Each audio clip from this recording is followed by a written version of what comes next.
$2. You glaze DDP harder than Dana glazes John Jones. You know what? I'm going to say it right now. DDP glazes me harder than I glaze him. If anything, I owe Drickus glaze. He's like, every time I calm down glazing Drickus a bit, he goes on to a... Dude, Drickus glazes as well, dude. This is a two-way street. This ain't one-way glazing. Come on, dude. He's talked about you once. I know. I'm just playing. I could not believe my eyes. I know, dude. I know. True, you never said you didn't. I've never once said, chat, yes or no? You guys every day call me a Drickus glazer. Name one time I said I couldn't believe my eyes at the sheer existence of Drickus in front of me. Never. Never once. I have never glazed that hard. No, I'm joking. I do glaze Drickus, but Drickus glaze is back, dude. It's a mutual exchange. It's a very fair exchange, guys. Okay? Tara and Doba should work on the police force.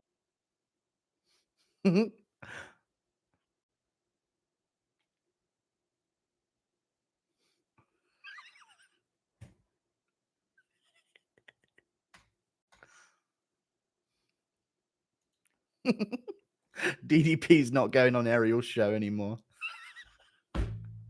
Let's go, dude. Oh, that's funny. That is funny to me, dude.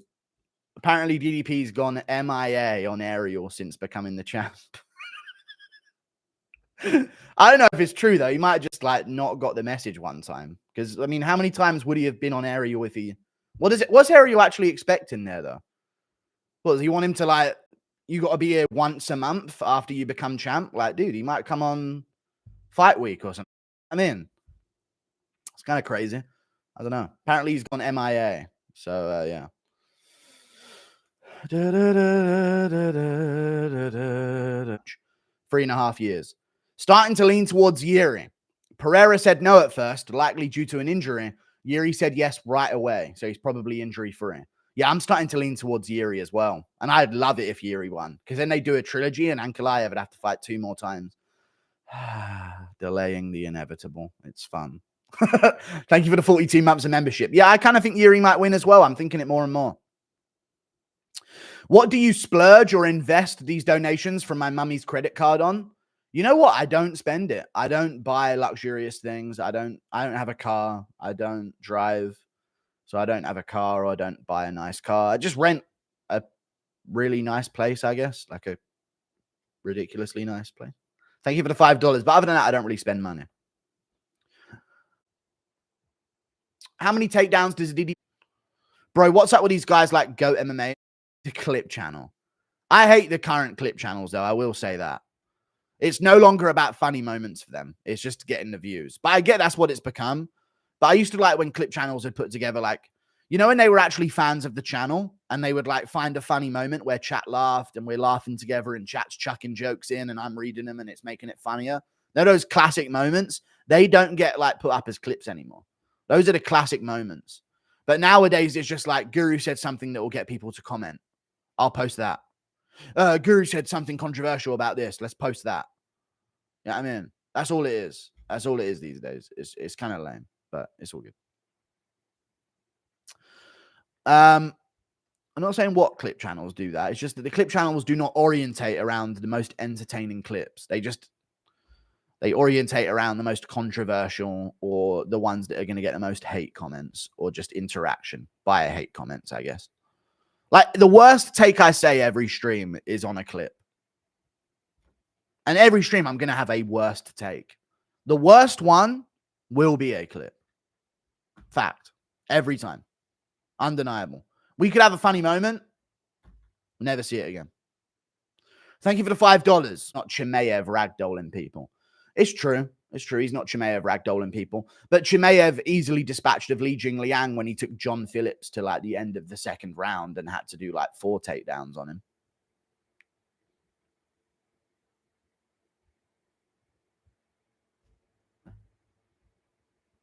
So, yeah. So it doesn't always work that way, does it? Thank you for the $5. Appreciate you. if you could choose one illegal move, but I just think the fact of him mixing in the takedowns is going to give him success on the feet and on the ground in general. So I could see him beating the fuck out of Izzy for sure. Thank you for the $8 Australian. If you could choose one illegal move for Perry to do against, and also chat, I'm going to say this right now. Look at some of the stoppages we've seen recently. I watched back Dricus versus Till a month or two ago, I think now. That could have been easily stopped in the first round. I'll be honest. That easily could have been stopped in the first round on a few occasions there. With the stoppages we've seen recently in the UFC, Till's actually very lucky that the ref was very lenient with him there, because he showed a lot of signs that he wasn't trying to improve position and he was just getting hit over and over again. You know what I mean? Now, Till gave a thumbs up. That doesn't change anything, dude. He was stuck in the position and he took a fucking beating. What were the stats on the round? What were the significant strike stats for that? I want to say it must have been about, I want to say it was like 40-3 for Dricus at least. 60-6. DD, and that was the position they held for the whole round, by the way. 60 shots. That was the position they held for pretty much the entire round. 60 shots. Till is very lucky that didn't get stopped. Very, very lucky. Very lucky. And yet, I'll say this. If Till is some no-name that they don't give a fuck about, they do stop that fight. I'll say that as well. I'll say that as well.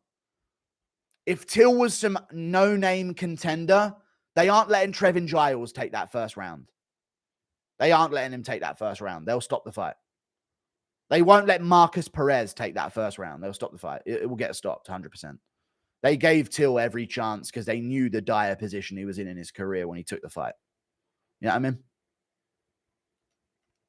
A lot of hot takes about Dricus today, huh? I guess his fight did just get announced.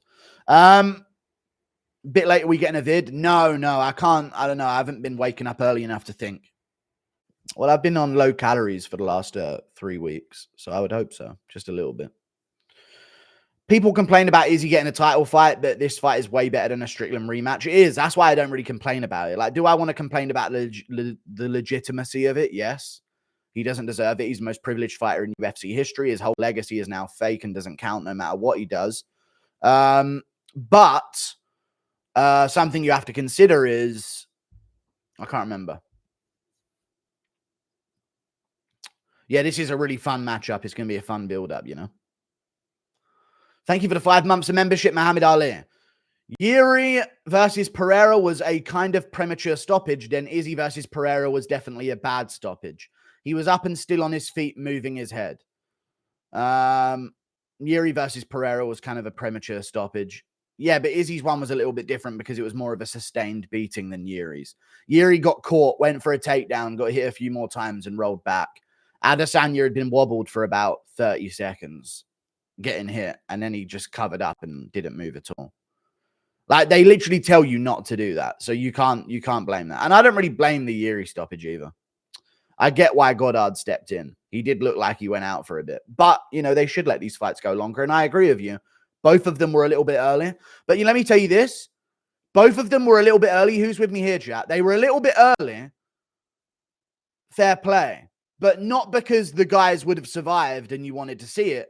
They're a little bit early because we didn't get to see him out cold. And that's what I want to see. I wanted Adesanya face first on the canvas, lifeless in front of Pereira. That fucking Goddard call saved him further humiliation. Fake. I wanted Pereira to have 2 highlight reel flatline KOs over Adesanya, and Goddard robbed us of that. Thank you for the $2. And it just ruins the highlight of Pereira as well. Imagine how much cooler a highlight would have been if Pereira lined up that knee or an uppercut. Just fucking slept Adesanya out cold. Would have been such a cooler moment. Thoughts on Chandler saying it's his card? Yes. I'm 6'2", weigh 151 pounds. I've gained 29. Again, I don't know how you guys... Thank you for the $5. What's next for Izzy after Dricus beats the shit out of him? I guess he'll be shitless and no more shit to give. I I don't know. I guess Chimaev, no, they'll never do that. They'll never, ever, ever, ever do that. He'll never have to fight a dangerous contender coming off a loss for a belt. They'll probably do him versus like Cannonier 2 or some shit. I could actually see them trying to pull that shit off as well. Oh, we do Cannonier a favor by still giving him a top fight, even though, you know, the stoppage. Meanwhile, they just giving Izzy a layup again. You know what I mean? I only doubt Drickus because this is contender Izzy. Yes, of course. How could we forget? It's because of weight. Yeah, I know. But remember, dude, you know what the most annoying thing of all history in the UFC is, chat? And I'm going to say this right now. Are you ready? The most annoying thing in UFC history is Israel Adesanya fucking fake weight cutting for his fight with Jan Blachowicz and making himself come in way under to give himself that excuse and everyone buying it. Dude cut from like 220 something pounds for that Jan Blachowicz fight down to about 203 or whatever it was, 201, maybe 220. He cut from there. He cut for that fight, and everyone's like, dude, he's so light, he came in under the limit. He weighed more against Pereira at middleweight. He cut weight for the Jan Blachowicz fight. And I hated that for ages, dude, because it was like 200 pounds, 199 or some shit. He didn't weigh 193. He didn't. He weighed like 199, 200. It was around, I think it was 201 or some shit. But yeah, he had a pizza at the weigh-in. Yeah, he played this whole narrative that I'm so small and I'm so much smaller, which he is, but he cut weight. He absolutely cut weight. On Embedded, he was crying in his hotel room with towels over him. He cut weight for the fight. And they even weighed him on fight day against Pereira. Remember, he came in at like 210 at middleweight? 205, some shit. Like, he wasn't lesser for when he fought Blachowicz. He was looking bigger. It really annoyed me when people just let him get away with that bullshit, dude. Literally a built-in excuse. This is why I hate him, dude. He's such a fucking cunt. Jesus Christ. Like, it can't just be, oh, I fought him at my best and I won. He has to fake something beforehand. That was such a move from him. Drickus needs his entrance song to be I Just Can't Wait to Be King from The Lion King. No, because he's already king. But he does need to walk out to a Lion King song, but not I Just Can't Wait to Be King. No, not that. All right, I'm going to ban the 2 Kenny Okoye fans in the chat. This is a lame attempt at getting some kind of traction in the community, dude. Do it on your takes. You know what I mean? Fucking lame ass. Little shrimp. Impression of Anshul Jabli and more. No, Drickus should walk out to Adesanya, Idalishidabu, Uji Buji, Ajeba, Himbaye, Hindaye, Adesanya. 100% should walk out to that.